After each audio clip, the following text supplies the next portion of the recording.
Hello, everyone. Good afternoon. I'm June Rawl. I hope all of you are having a great start to your new semester.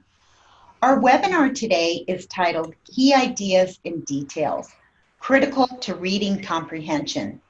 Facilitating our webinar today is Bonnie Gooden.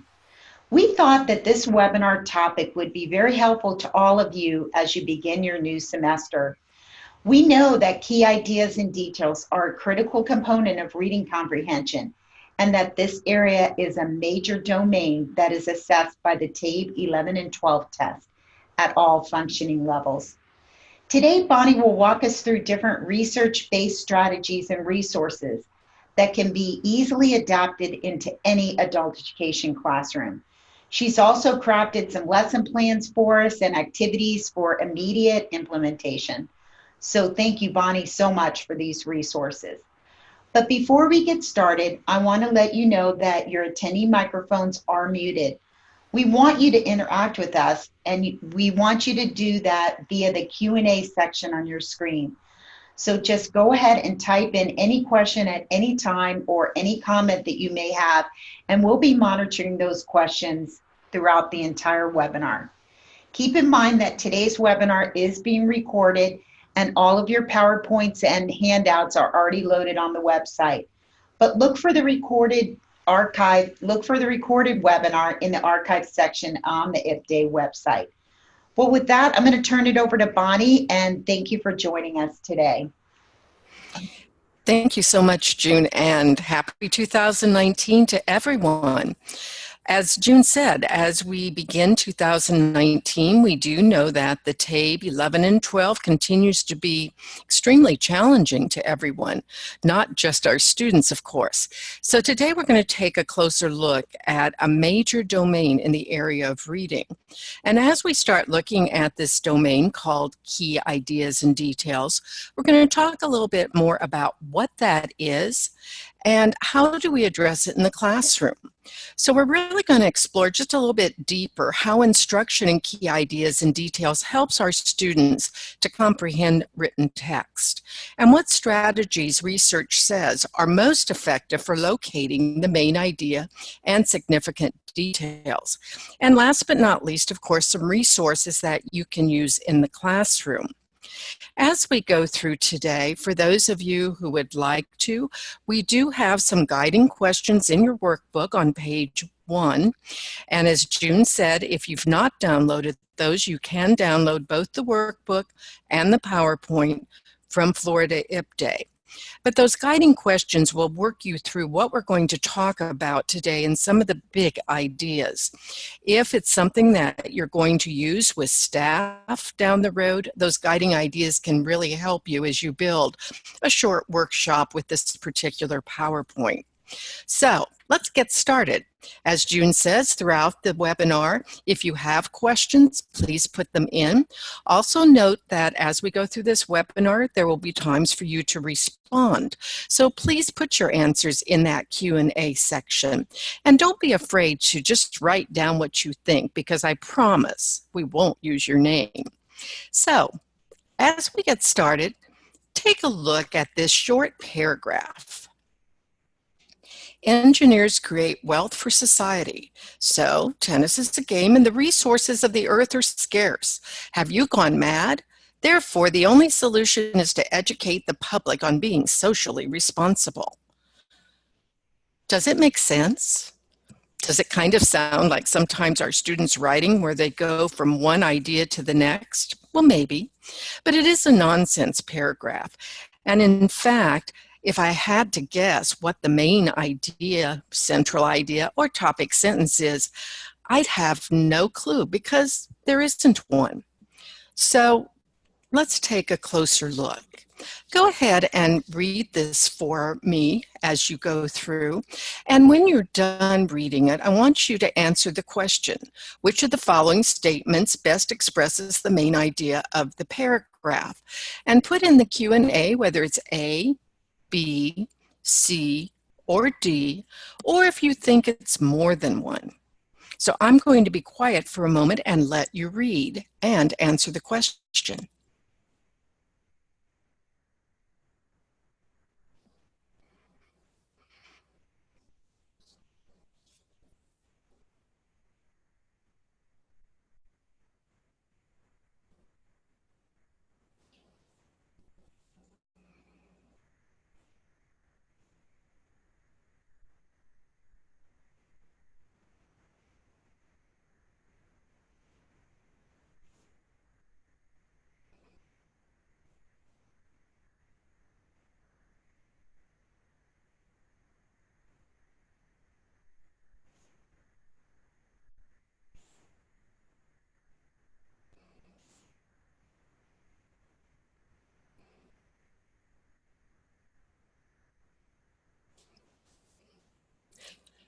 go ahead and type in which answer you think is correct or which answers are indeed that main idea.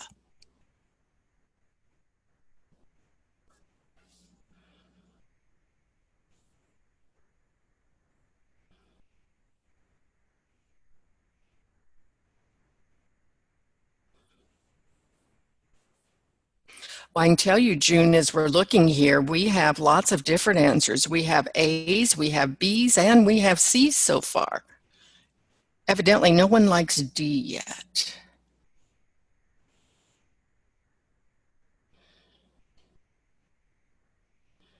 I'm going to give you about 5 more seconds for anybody else to weigh in on what they think is indeed the correct answer.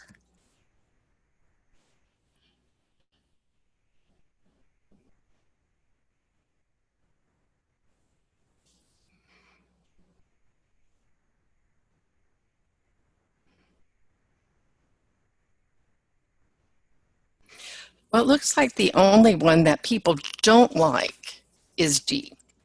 In fact, if you chose A, you are indeed correct.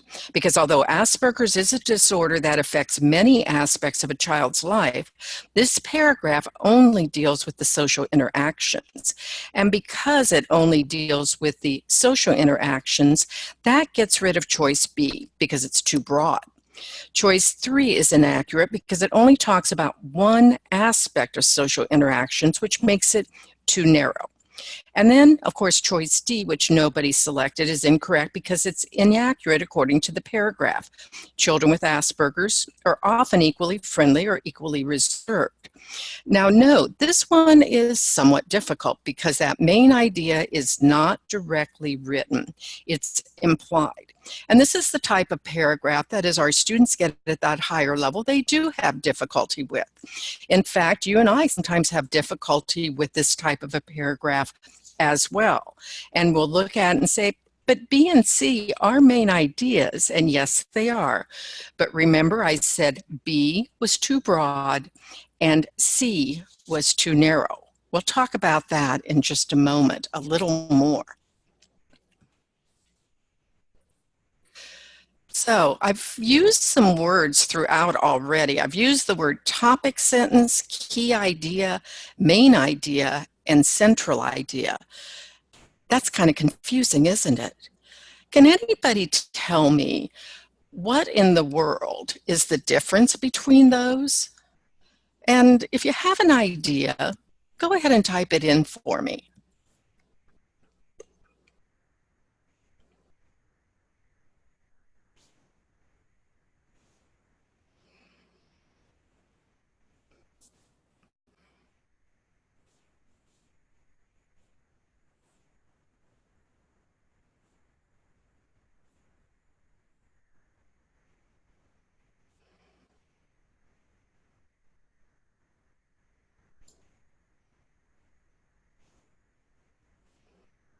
Okay, I have one person who says they're all the same.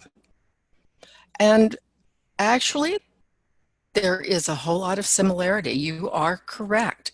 Because when I look at a topic sentence, a key idea, a main idea, and a central idea, there is a lot of similarity with real minute differences. So as we go forward, let's go ahead and define these words just a little bit more. Because as one of you said, a topic sentence includes the topic as well as the author's purpose for writing the passage. And I'm hearing that that may be just slightly different than the key idea, main idea, and or central idea. So before we get started, let's really do take a look and see what kind of definitions we should be teaching our students. The topic or topic sentence is usually first, but we know it can be anywhere in the paragraph. But a topic sentence or the topic is really what the text is about. It's just very simply that, the subject. And as I said, although it's often first, it can be anywhere in the paragraph. But it's important to note that it is not the same thing as the main idea or the central idea. I may be writing about a webinar, and that would be my topic. But the main idea may be the fact that webinars are much more effective than something else. That would be a main or central idea. Let's look a little bit closer. When you said they were the same, you are correct. Depending upon what we look at and what we read, main idea, central idea, and key idea are basically the big ideas or so what of the text. And again, depending upon what articles, what authors you look at, the central idea oftentimes refers to the main idea in nonfiction text, where the main idea oftentimes looks at fiction text. And the key idea, where in the world did that come from? Well, if you look closer at the TABE 11 and 12, you'll notice one of the major domains is the key idea. And it encompasses the central or main idea for both fiction and nonfiction. So it's kind of that broad umbrella over everything. So if I'm looking at some type of central idea, main idea, and I will tell you, I'm going to use main idea primarily throughout this workshop to refer to it. Just know that it's inclusive of the other two. Some of them are stated or some are implied, like we found in the Asperger's article. So again, central, generally informational text, main idea, literary or fictional text, key idea, used interchangeably. But it really all comes down to the subject or topic plus what the author says about it, the supporting details, ends up being your main or central idea. And that's a really, really important thing for our students to understand, because if they don't understand the basics, they're going to have a real difficult time in identifying an implied one. So if your students are like mine were, they really did have some misunderstandings of what the main idea was. Now, I knew teaching that there were a lot of skills that they needed first.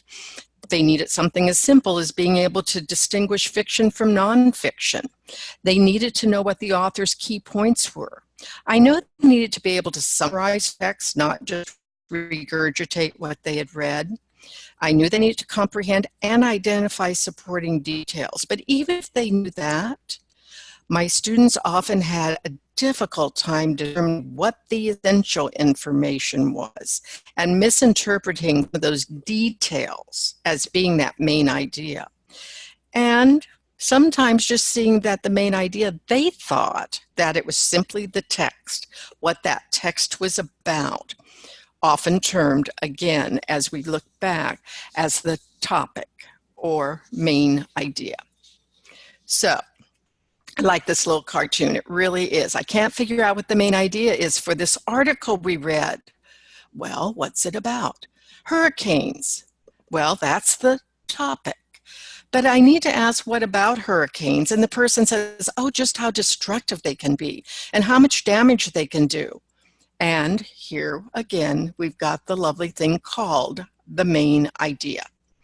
And so as we look at this and we think back to the Asperger's article, the topic was Asperger's syndrome. But what about Asperger's syndrome? The fact that it's a disorder that affects many aspects of the child's life, basically social interactions. That's simply the main idea. And our students need to understand each and every one of those items. But before we get into strategies, let's look at one other definition that's really important for us to understand before we go forward, and that's something called supporting details. And that's that information or evidence that clarifies our students' understandings or our readers' understandings of the most important things, the most important points the author's trying to make. Now, we've been working with the GED test for many years now, the new one, and we have something called evidence. And so supporting details and evidence can be somewhat used synonymously. But when we look at details, sometimes they're a little less strong than evidence, and we're looking at two types, major and minor. That'll be really important for our students to understand as they look at some of these test questions on the new TABE.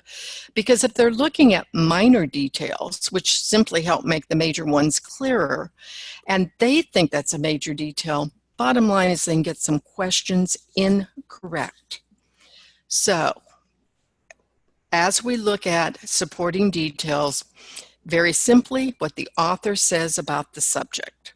It supports the main or central idea. It connects. And so identifying, categorizing main ideas within informational text, it's critical to our readers. If they cannot describe it, define it, and give information about it, if they cannot connect supporting details to the main idea, not only are they going to have a more difficult time in comprehending, but also a more difficult time on our assessments. Just like the main idea, our students often have difficulty in evaluating or supporting details.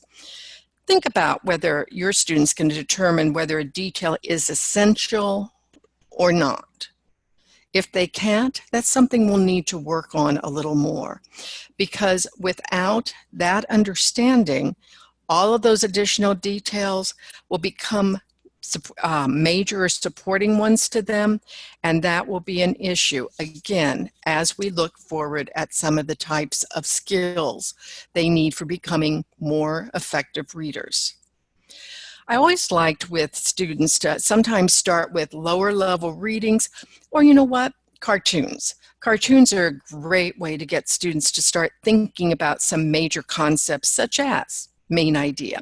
So my question to you, what is the main idea here? Somebody in our group, give me what they think the main idea is.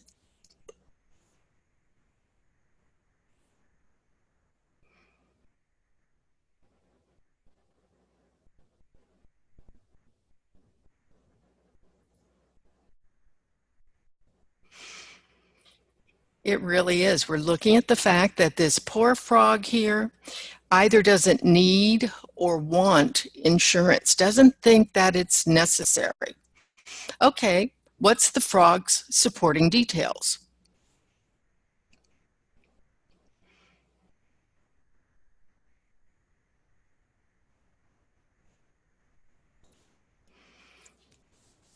Why does the frog think it's unnecessary?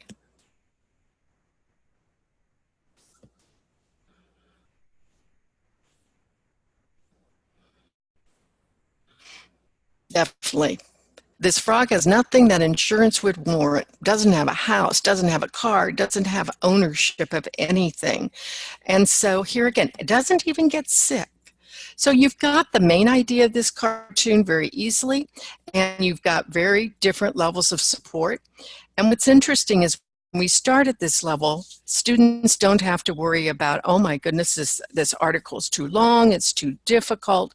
But here again, we're working with something that they can very easily see and identify those two big ideas that are so important for comprehension. So, questions about the main idea of a passage, they're very, very popular.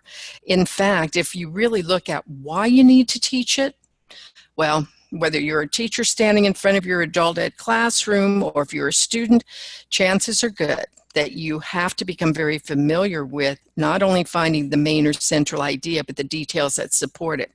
Because every reading comprehension test that I've seen, whether it's for school or college admissions, so things like our TABE, PERT, SAT, ACT, GRE, and of course our GED test, they're going to have questions that relate to finding the main idea and supporting elements. And so, although our students can learn to understand what they read, these alone can't teach that important skill. So it's not enough that we just give them passages and have them identify those two things. There's lots and lots more to the process.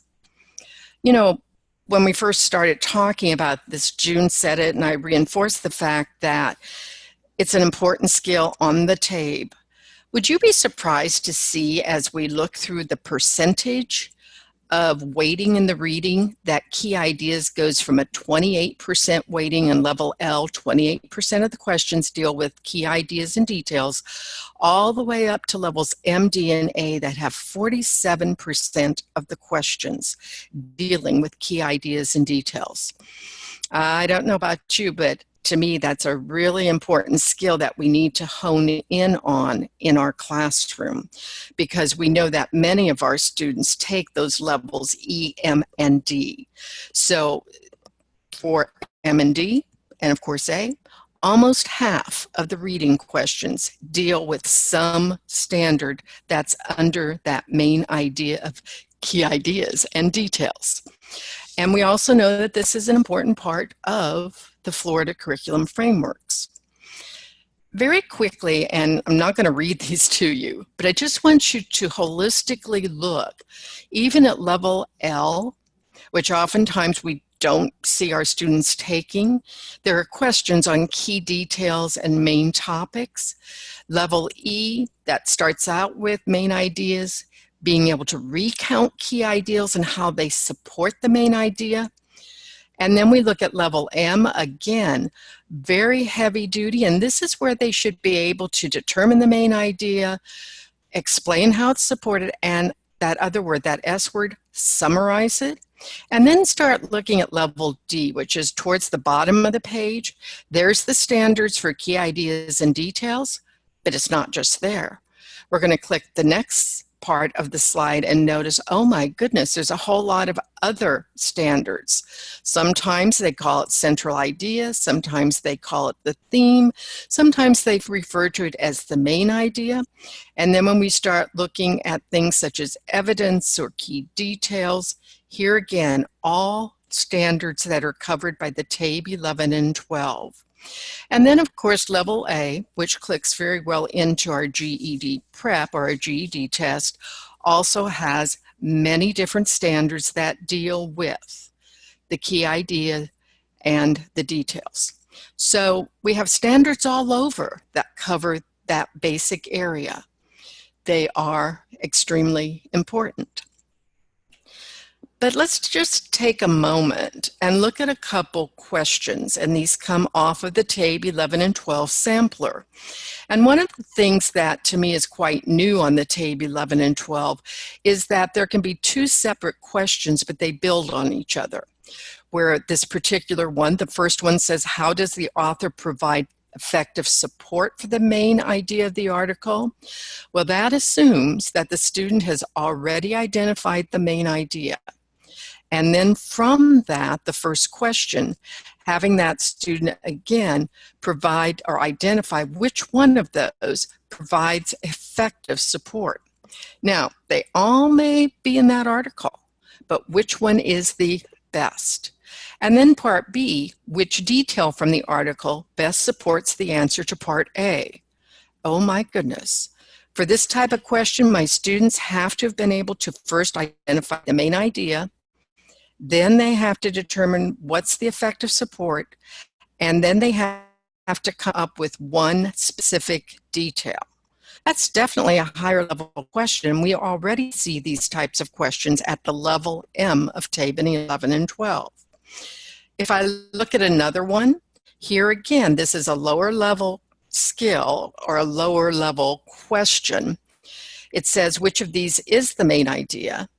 And then which sentence from the article best supports the answer to part A or the main idea?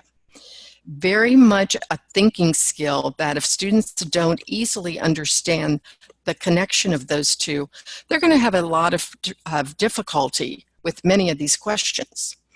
And here again, main idea of the article. Now look at part B, which two sentences support the answer to part A.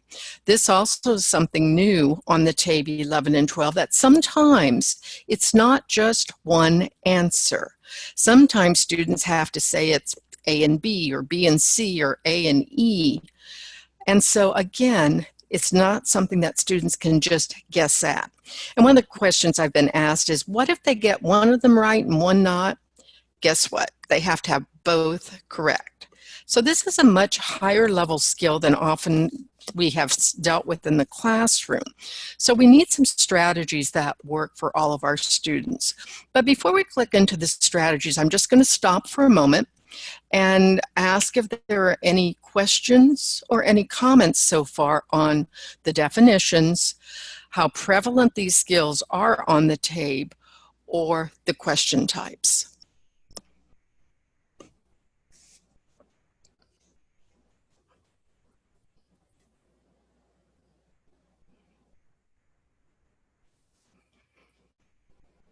And June, it looks like either I've overwhelmed or everybody is absolutely fine so far. So let's take a look at how do we teach these myriads of skills to a little deeper level in our classroom than just having them read the article and find the answer in multiple choice. Well, just like teaching, all types of skills, it's important that we look at the research and determine effective strategies that we can use in our adult ed classroom. Susan McShane did a really nice job in applying research and reading instruction for adults. And I want you to keep these things in the back of your mind as we look at the following ideas for the classroom, because it's not just the process of teaching the skill for our students, it's also how we teach it. And so as we look at how we're going to teach it, I want you to think about your own classroom and how you teach a new skill. Are you using explicit instruction? Are you teaching students the strategy specifically? Are you scaffolding that instruction? Because these are things our students cannot learn in just one day. Is your instruction intense enough? And I think that is one of the issues we see as we look at this new TABE. We were teaching some of these skills at a very cursory level, and the new assessments are really requiring that we dig down much, much more intensively.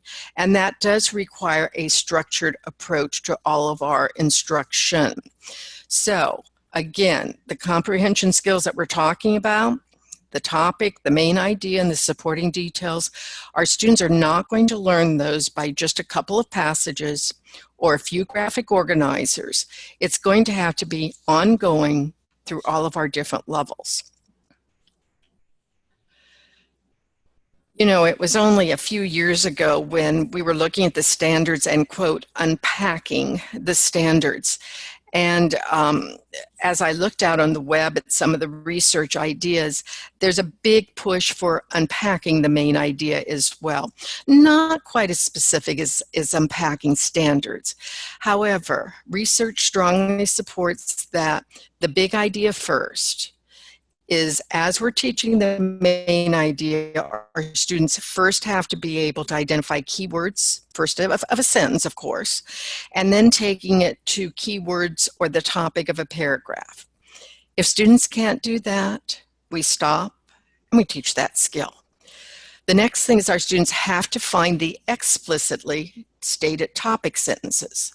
Now remember, I haven't said main idea, I've said topic sentences. Can they identify the topic sentence that is right there in front of them in a paragraph?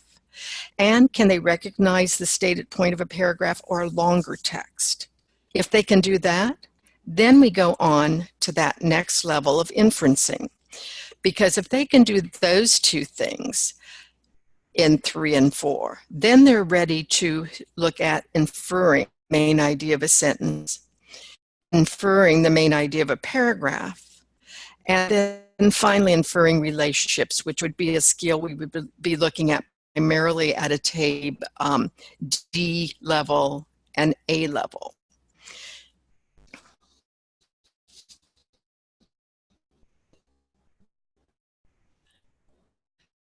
So let's take just a moment out and paragraph, and I want you to go ahead and read that, and then I'd like you to give to me the topic. So read it through, and all I want you to do is identify what's the topic of this paragraph.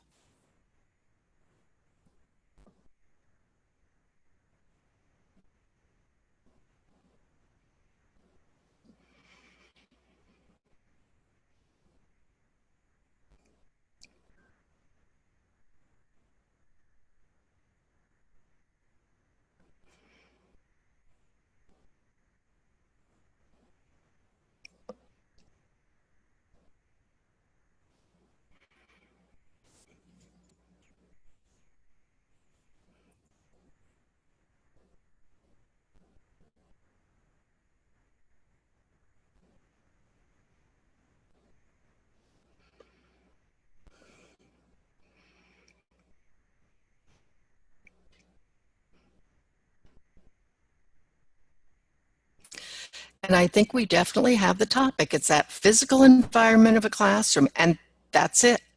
That's the topic. So, if that's the topic of it, what in the world is the main idea?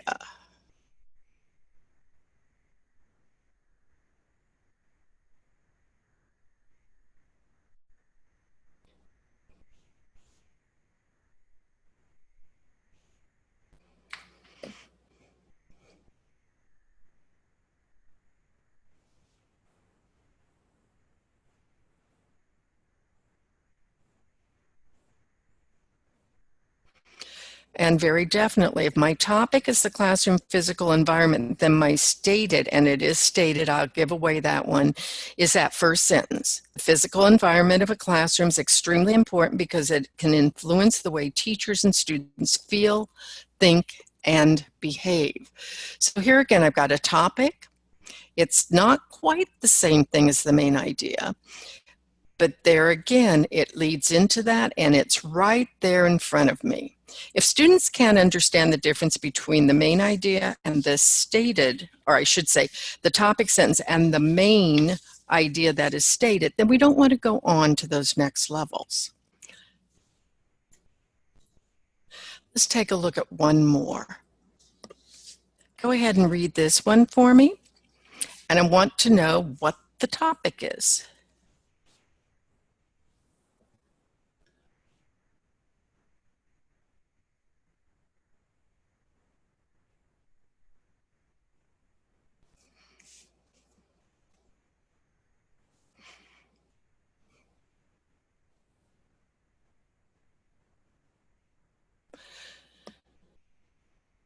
And as a hint, I can tell you the topic can be expressed in one word.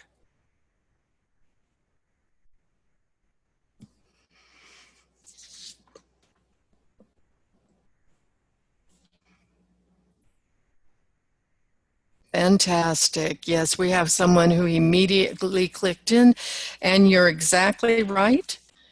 The topic is rain. That's what we want our students to know. Now, is rain the main idea? Not quite. There's a little bit more to what the author says about rain. That is for sure. And so as I look at the main idea, if I look at that first sentence, which is where the main idea was the last time, often when it rains, a particular dreariness descends upon the earth. I don't think that's quite it. But I don't see anywhere in this paragraph that I see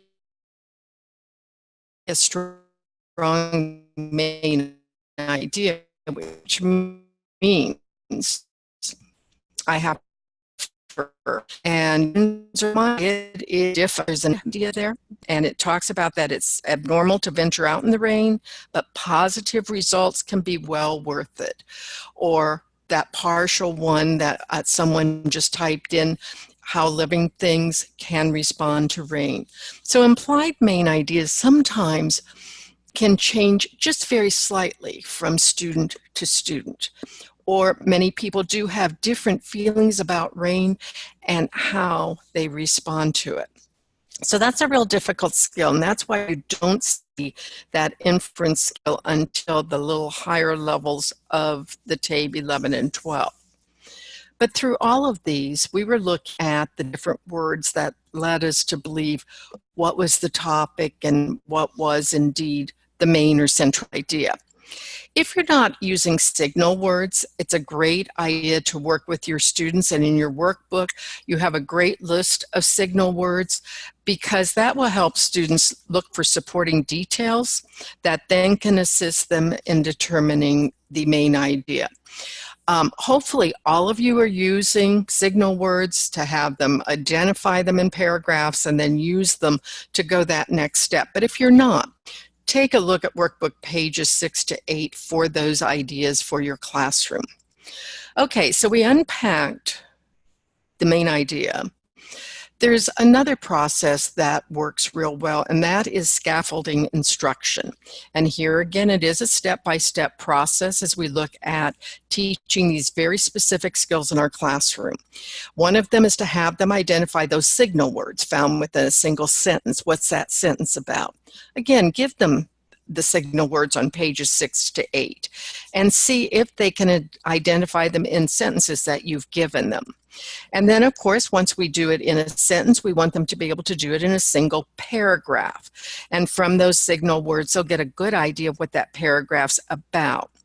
Then, again, that will help them determine what that literal main idea or main sentence is. And again, just like in unpacking, we're going to move from literal to inferential. And finally, and I do mean finally, increase the length of a passage.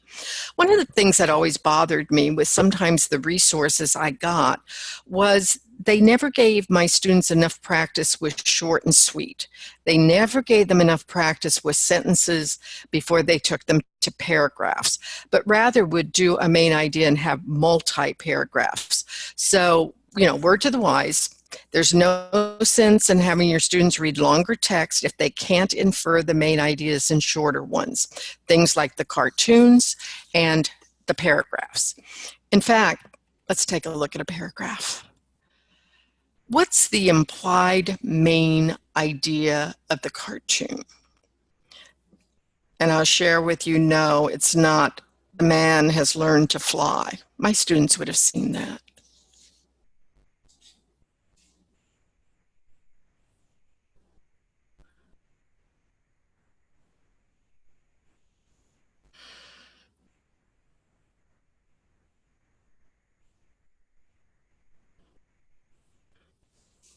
Who's brave enough to give me an implied main idea? Oh, I knew there would be some of you. You're doing a great job. Yes, he definitely drinks lots of coffee. He may even hog all the coffee. And how do you know he does that? I guess he's really hyper because he drank all the coffee. Very definitely. We have a number of you who have gotten this implied main idea, and that's why he is, quote, flying high or so hyper. Exactly right. So here again, we're using cartoons before we head into sentences or even paragraphs sometimes.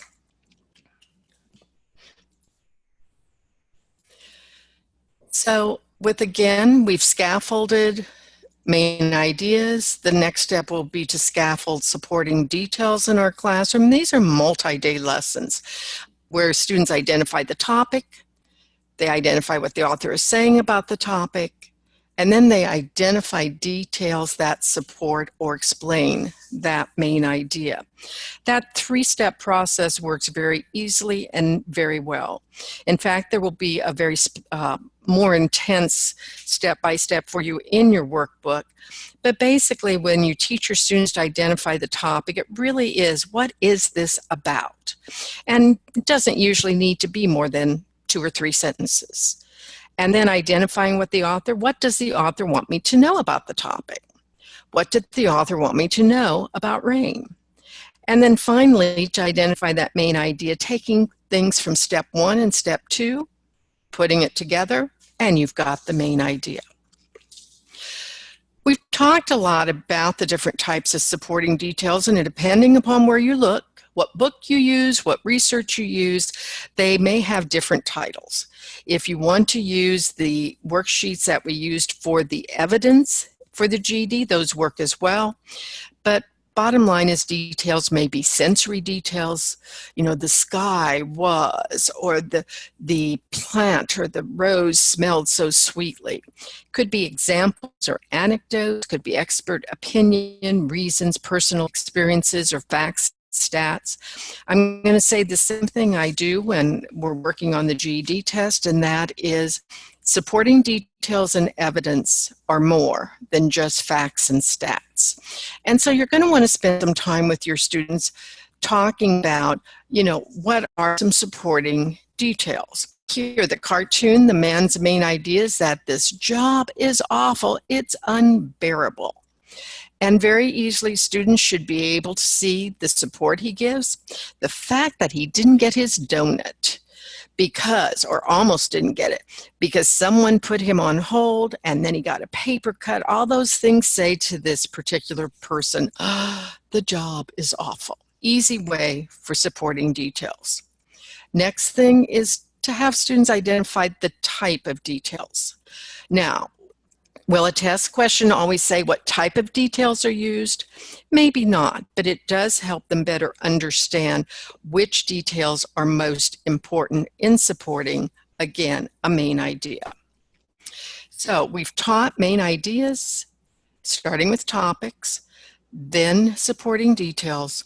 There's another word, another skill that students really need to be able to do in order to, again, find main ideas and details, and that's summarization. Now, I'm sure you've all heard, as we've worked on the GED test, it's not about summarizing when they write, and that's true. However, summarization does indeed help students' reading skills. We know that. We also know that summarization can also assist students in their vocabulary skills, because bottom line is we all use summarizing in our academic careers as well as our work careers. We also know that summarizing helps our critical thinking skills, because we have to determine what goes in and what stays out. And then we also know that summarization can help our writing skills. How many times have we sat through a meeting or a workshop and we had to summarize for someone in written form what we learned or what we did? A whole lot of times. The other thing is that summarization can help with cooperative learning skills, because students can work with their peers through the writing and revision process. So summarization is a great skill to teach and supports the main idea and details. Now, you would think, if I asked you right now to write a sentence about what we've covered so far, you'd say, oh, that's easy. I can do that. And I wish our students could as well, but we all know that it's not a natural skill. In fact, oftentimes, if your students, again, are like mine were, and I said, write a summary, oftentimes they would just copy a sentence or two from what they'd read. And you kind of go, well, can you tell me more? Put the story in your own words. And they'd say, what do you mean? Well, it is a very specific skill that must be taught. So let's look at a couple strategies from the research that say these can assist our students in writing more effective summaries. One of the strategies is, first of all, of course, we want it to be something that not only teaches the skill of writing or summarization, but can teach students other things. Think about the GED test and all the content, background knowledge we want them to have to be effective readers of history or science. Think about the fact that we want our students to have better knowledge of certain specific areas in life. So when you're teaching summarization skills, my advice is to select a passage that's not only appropriate for your learner's level, but that can be used for multiple purposes. This is one that I've used both with students and in different workshops. And it works very well because it talks about a history, the Stamp Act, and it really kind of brings together a lot of things that were happening back in the 1760s that, of course, led to 1776. So there's a couple ways I could teach summarization. Let's look at them a little more closely. If I have my student read this particular passage, then I can actually have them do something that the research likes to call paragraph shrinking. Because we all know if we ask for a summary, even of that short of a passage, our students oftentimes just write on and on and on. So this particular strategy has them read and then identify the main idea, where we would have them name the who or what, and the most important thing about the who or what. Well, if I go back, this was the Stamp Act. So it was the British Stamp Act, that would be the who or what, and then what's one or two really important things about what I just read, and then write them in 10 words or less. A strong reading comprehension skill, oftentimes called paragraph drinking. But maybe my students have a little bit of difficulty with that. So I can use another strategy called important ideas. And you have all of these in your workbooks, so don't worry that you don't have this information. But main or important ideas is really, again, an easy strategy with a couple little things put in. I would have my students read the assigned text. Again, I don't want a real lengthy one, and I don't want one that is above their reading level. And then I want them to turn that text over. I want them to remember what they've read. Then I want them to, and I can do this as a group initially, identify 3 or more important ideas. By turning the text over, they have to think about what do they remember best about what they read in that Stamp Act. And if I'm doing it as a small group instruction, I'm going to write those words on a board or chart paper. Then I want my students to develop a sentence about 15 to 20 words in length that combines those ideas into one effective sentence. Now they may say, but teacher, I have 24 words. That's when you say, go ahead and revise and edit. And then finally, to share those sentences with the class, and from those sentences, find the main idea. Not only have I taught a summarization skill, but hopefully I've taught a big idea of history or science. Again, a great strategy for teaching summarization. One more, and that's what we call a backwards graphic organizer. Because sometimes our organizers say, find the main idea and now identify the details. This particular process, again, we're going to first provide the students with the text, and I want them to, as they read it, pause and go ahead and identify a detail of that paragraph. You'll notice this one has multiple circles for multiple paragraphs. So they're going to write the details into each section first, and then write a summary session or a sentence for each of those.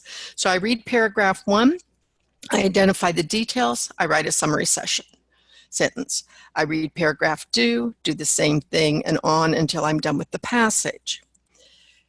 Then I'm finally going to have students go ahead and read their summary sentences and write a main idea sentence. Higher level skills, but there again, that step-by-step or that scaffolding from a picture or a sentence to a paragraph, and then finally to a multiple paragraph where they have to find the main idea. Wow, lots and lots to do as we teach what we think sometimes should be 2 very simple skills of main idea and key details. But when teaching this skill, we need to make sure we do use different types of text. So we've talked a lot about nonfiction because most of our assessment tools as well as our daily reading are of nonfiction. But don't forget to use fiction and narrative as well. And as they're reading, instead of always using things like we've just talked about, maybe you just want to use a few sentence stems. And again, ask very text-dependent questions. And I've given you just a few to get you started with. And you'll notice that these questions are not just for, again, nonfiction, but sometimes fiction. What's the character's main goal in life? Which sentence best characterizes someone's attitude towards? So here again, one more strategy. Does it sound like a lot of work? Yeah. Teaching a skill and teaching it well, as we all know, does take a lot of work, made a little more difficult, of course, with an adult education classroom where maybe we see our students twice a week, or maybe they get into our class once a week, who knows? But it really is important that we scaffold the instruction. So let's do a quick review. First of all, it's important to scaffold instruction and to teach students explicitly the strategies that we've talked about, because that's going to help our students in identifying that topic or subject first. And remember, topic or subject is different than main idea. And then from there to identify the keywords using things like the signal word sheet. Sometimes looking at that first and last sentences of the passage. And definitely repetition of ideas. Do we hear the same thing over and over, such as in rain? Yes, we heard about the rain over and over different ways. Then the major and minor supporting details, evaluating the types of details, determining the main idea, both stated and inferred, and of course summarizing. All things that we can do with the strategies we talked about in this webinar. Another thing is we need to make sure that our students are able to do it.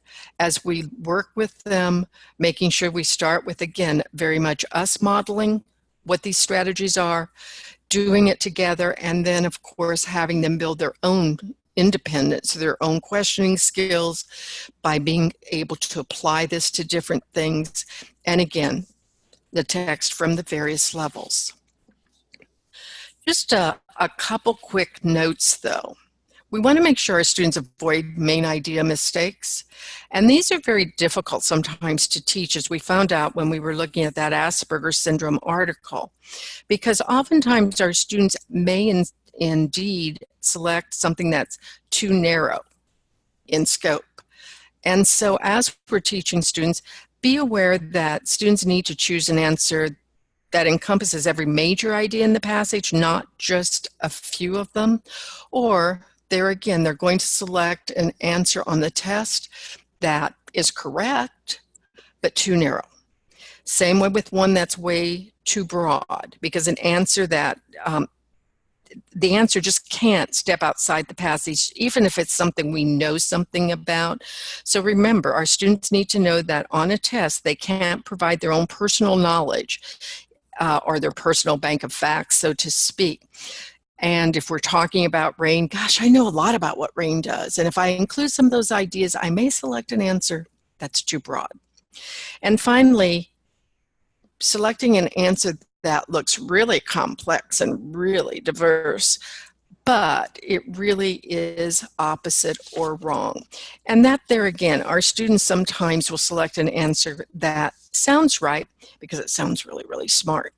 And so that's when we want to make sure that our students always put in their own words the different choices so that they can do meaning a little bit better. But as always, we want to provide you, before we end today's webinar, with just a few resources, because there really are. There are so many resources out there on the World Wide Web. Sometimes it's a little bit scary of what's out there as far as knowing what we need. So I want to just take you to a couple, and you've got these in your workbook. But if you say, gosh, I need more ideas, I need more resources than I have. If you've been out to e-reading, you'll notice that there's lots of things. But also as you go out to e-reading, you'll notice that what they've got for you to use, free of charge, are some worksheets on main idea. And you'll notice there's not only the worksheets that you can download in RTF and PDF, but also, I love this, answers, as well as additional ones. You'll notice that this particular URL has main idea worksheets. You'll notice the grade level equivalents. And so here again, lots of different grade levels. And they continue to add to these, which I also love. Most of us know well about ReadWorks. ReadWorks also has some great articles for us to use in the classroom. Sometimes it's just a matter of doing a URL or a search, and you'll notice here I did a search for main idea and reading passages, and it pulls up quite a few with question sets already done. Also provides me with the lexile level, the number of words, what type of an article, and as I said before, question sets. Great resource for the classroom. Last but not least, Kelly Roll has done some great ones. In fact, you'll find the Asperger's syndrome here. And you'll notice there's main idea worksheets, both the worksheets and the answers. Lots of them here, both stated, implied. So lots and lots of different ideas for free that you can access on the wonderful World Wide Web. Also, don't forget Florida IP Day. In your workbook, and I'll go to that in just a second, there is a lesson plan there, but you can also access it through the Florida IP Day website. And it's on finding the central idea and supporting details.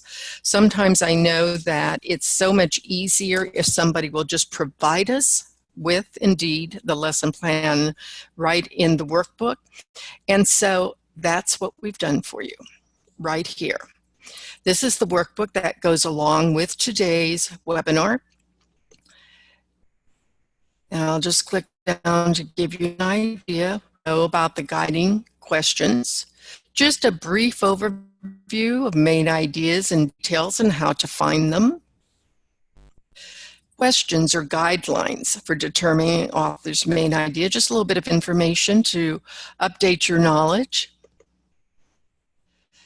The signal words that we talked about earlier, and different types, continuation, sequence. I always love the fuzz words. If you wonder what a fuzz word is, go out and download the workbook. Again, the important ideas, you've got a template there for use. Just another template for use and getting the main idea. Here's your one with the main idea and the summary sentences. And then last but not least, of course, the module of that lesson plan. And like all lesson plans in Florida IP Day, this one includes all the handouts for you to use as well as a script. Last but not least, before I leave you today and ask if there's any questions, is that this particular workshop really did identify strategies for some very specific standards under the domain of key ideas and details. We're also going to, in future webinars, talk about authors' purpose and themes, as well as figurative language, two large domains or areas that our students need to have more information about and some effective strategies to use.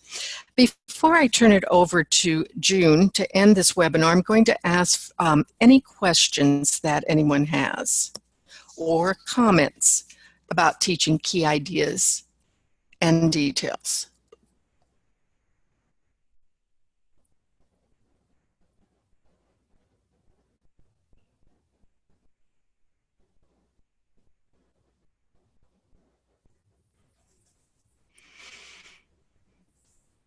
Wow, Bonnie, you have just given us so much information. I know that me personally, I'm going to have to go and review this again and again. Well, June, and I thank you. I know that our teachers are always struggling to get more resources. So, you know, I hope that some of these do a few. And please, those of you in the audience, I know we've got great ideas out there. Don't hesitate to email those to Florida IP Day so that we can share some of the wonderful things that are happening in the field. Most definitely. But before we close out today's webinar, I just would like you to take just a short minute to answer 3 short survey questions. And they're going to appear on your screen. And if you could go ahead and give us your responses to those questions, we would love to hear your feedback. And they're going to come on your screen now.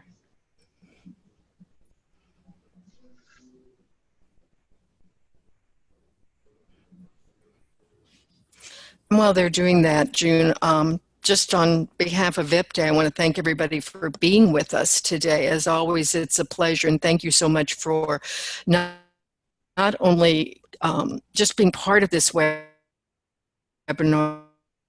but what you do each and every day in the classroom. Yes. Okay, June will let you. Poll, but I hope that all of you can join us for our next webinar, which will be scheduled January 16th. This webinar, we're going to look at some work that we've done in understanding and applying these TABE 11 and 12 overlays to that math curriculum matrix that was developed. So get your team together and view the January 16th webinar coming soon. Until then, I wish you a great rest of your day, and again, thank you for all that you do.